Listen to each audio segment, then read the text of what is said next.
It's in motion. How's it going, Exiles? My name is Ralph, and today I wanted to talk some more about the Labyrinth. The first time I was playing through the Labyrinth, I realized that it is not a joke. It is definitely a hard piece of content, and I know a lot of you want to just be able to enjoy picking that Ascendancy class and getting through it, or you really like the idea of the Labyrinth, but you just don't know, or you're just not having a good time getting into it, or jumping in. So figured I'd just give you guys some knowledge, some basic ideas, or whatever, different perspective on how you can enjoy the content as I have enjoyed it so much, because I said a lot of positive things in my video the day before. Number one, you want to just be knowledgeable of the traps. The first one, in difficulty, I'm going to go by difficulty in my opinion. The spikes, the ones that come out of the ground. I find those things very unpredictable, very hard to do. When I come up to a series of traps, I look at them, and I look at them for a good while because I want to see the pattern, because sometimes they go in alternating, sometimes they go like one in a row and then they go down this way. It's weird, it's hard to understand them, and they hit you for like a third or a fourth of your health and then they dot you up a little bit. It gets very intimidating when you're sitting there and then all of a sudden your health gets spiked.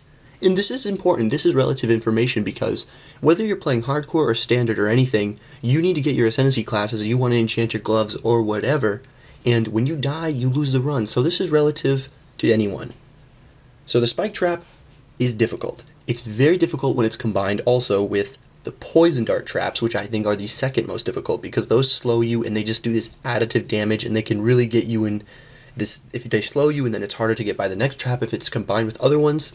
Usually in the outdoor area, in the exterior of the Labyrinth, that kind of like dusty, kind of grassy looking area, they'll just be doing these towers where they shoot in four directions, and they'll kind of make either triangles or squares or something where there's like little safe spots, so you want to try and gravitate towards those spots when you're going through them. Combined with other things, it gets pretty messy, so you want to sort of recognize a rhythm of the traps when you see those. The next one's the rotating kind of spike towers. These ones, I don't actually hit you for that hard, and they have switches that can sort of divert them off their path. But their hitbox is very iffy. It's kind of hard to tell where they're hitting. So I would say those are probably the third most difficult ones, even though they don't do that much damage. It's hard to know if it's going to hit you because it's kind of hard to tell how big they are. The next one, the Roomba kind of spike trap. These ones only do a little bit of damage if you touch on the inside. If you get on the outside, if you get on the inside of them, they do a lot of damage. And they float above everything. Like, they can go across gaps, like across between two like bridges if they're not connected. So their path is unpredictable. So when you come up and see these, you definitely want to wait to be like, okay, where are these going? Because sometimes they path off screen and then they come back and they could screw you over later. The next one, the razor blades, the saw blades on the ground. These are pretty simple. They only seem to do a lot of damage if you run right on top of it, but that's to be expected. Can be mitigated with like any life flask. They're not too hard, and usually the obstacles they're involved with can be easily, you can use a movement skill to get around them. You can even leap over them or whatever. The last one, the fire grates. These are easy. Just take some timing and patience. Really pay attention to the map, because you don't want to be stranded out on the fire grate when the lava's coming back up. So make sure that you are paying attention to the map and you see where there's grate and then where there's like safe land. But overall, those spike traps, they get me the worst. Now, my biggest tip, what helped me to beat the Labyrinth, I would say, is movement skills. And pay attention to this. So, we have Whirling Blades, we have Leap Slam, Lightning Warp, Flame Dash, and for you bow users, Blink Arrow.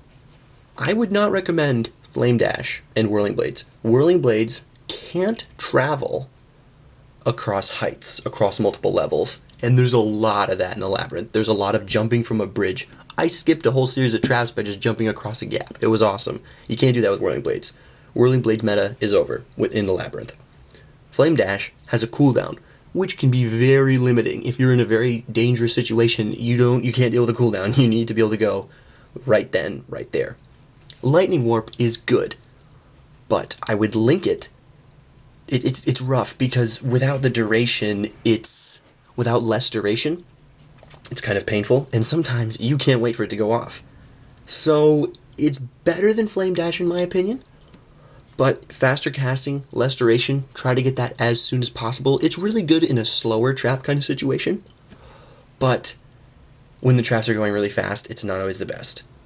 My favorite one is Leap Slam, because Leap Slam with faster attacks is really strong because you can do it automatically. There's no delay. Yes, Leap Slam kind of has a slow, like, sort of wind up and cool down sort of time, like when you land and when you first start. But it's not like Lightning Warp where you're waiting, and it's not like Whirling Blades where you can't go across different heights or different levels. There's no cooldown on it. Like, if you're a caster and you can get away with using a Scepter while leveling or just while doing the Labyrinth, switch to a Scepter with cast speed or spell damage, I would recommend, and it has good base attack speed, I highly recommend Leap Slam, and link it to attack speed, obviously. That's another thing. If you can help it, if you have a similar DPS weapon, then if you have two weapons that do similar DPS, even if one's slightly lower and it has higher attack speed, use that one maybe, because then when you're Leap Slamming or doing whatever, then you'll be better off. If you're using a two-hander build, the Leap Slam's going to be good. I understand not everyone can get Leap Slam, but I would attempt to use it. If you're using wands or a wand attack-based build, yeah, you're going to probably have to use a Lightning Warp with faster casting, even if you're not scaling cast speed, which is going to be kind of unfortunate. And if you're using a bow build, even though you have Blink Arrow, I would get a Lightning Warp with less duration and faster casting just because you want to be able to use the movement skills whenever it is possible. Speaking of movement, Quicksilver Flask. Quicksilver Flask is extremely good, especially on the fire grate traps, because sometimes you're stranded out there and you're like, oh god, I don't know where to go, I didn't find a lever, I have to run back. And sometimes I don't use a Quicksilver initially, and then I use it when I'm coming back.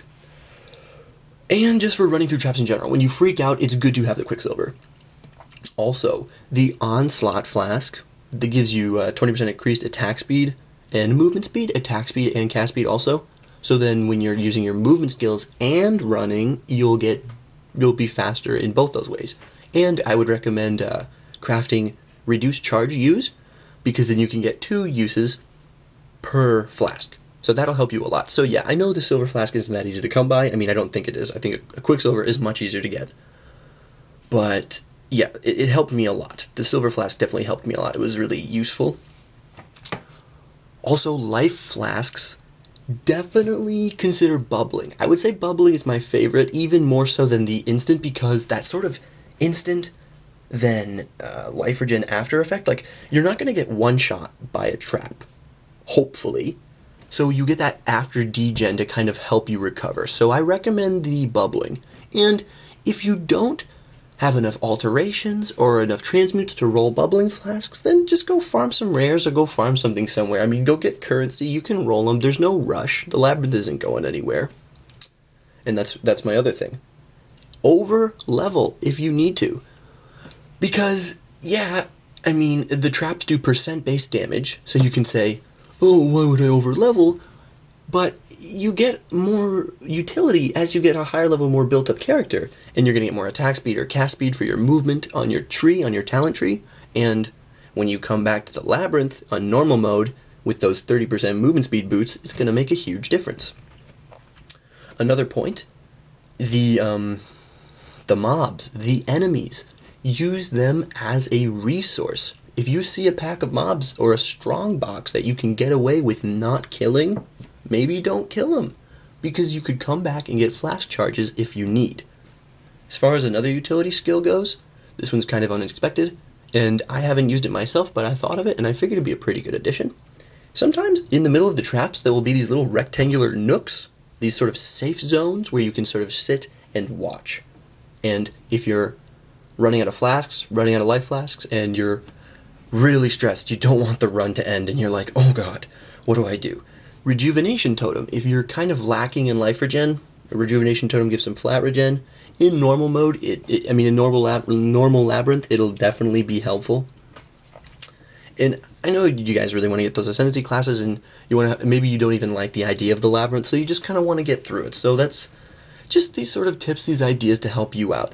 If you have alternative gear that's maybe a little more tanky or something like that, I mean, the Flasks are the most important part. And like I said, the traps are percentage based, so it's not actually going to matter really how tanky you build your character. Life regen helps, and that's why the rejuvenation helps. But when you get to a set of traps, when you get to a series of traps, just stare and look at it. And if there's a set of traps that is really too difficult for you, just don't do it. Because I'm serious, I know it sounds weird. If it's the only path, of course you're going to have to do it. But the Labyrinth has multiple ways of getting to the next stage of the boss, or the next fight. So, to the next Izaro stage. So you can skip it, look for a different path, because when I see those spikes traps, I get pretty stressed out, because I have a hard time with them, and I know I have a hard time with them, and I'm like, okay, I really don't want to die here, I don't want to restart the run, I might go check out another path. So, I'd recommend that. Now, Izaro. Izaro himself, he is tricky. He does a lot of damage, and he has quite a lot of health. This Izaro is where overleveling, I really do recommend it if that's what you're struggling with. If Izaro's the problem, then overlevel, because he doesn't have traps, except for in the third phase, in his third instance, his third fight. But, also, since we don't really know all the mechanics of these fights, usually in the first two fights he has these statues around him, these 3 statues. Read them. It's hard, I know, when you're trying to survive, you're trying to live. Read the statues. Read what they do. If they give him some sort of positive effect, usually you want to kill them or click them or do them or whatever. I had the one where it was remove charges, and you wanted to wait until he had charges and then remove it. Just read it, try to understand it. If you get stressed out, if you screw up the first phase of the fight and he has an extremely good buff for the second phase, restart your Labyrinth run. I know it's stressful, but you only have to beat it one time to get those ascendancy points. And on the third phase, the room with the traps, what I have found is it is a very methodical, very rhythmic fight. I just ran back and forth in a line across the room, and I was able to kite him, and Stone Golem kind of helped me tank a little bit, and totems. I recommend that. Stone Golem and totem can sort of take the heat off you, really make sure you got proper flasks on him, because you can access your stash before, maybe have specific flasks for him. And, his skeletons, you kill his ads, get the flasks. You need to have a good balance. If you can't do Izaro, just overlevel. That's my top recommendation. And yes, the third room where he has the traps, find a path and kite, find your rhythm, and then just kill him, whittle him down very slowly. It is stressful, I know, and it's harder if you don't have a tanky character, but still, you can overlevel, you can take some of these strategies into account when you're deciding how you want to beat the Labyrinth. I hope this helped some of you guys, maybe it enlightened you, maybe it made you think about a different way of doing it, or whatever. Maybe you employ some of these ideas. Let me know what you guys think, and thanks for watching.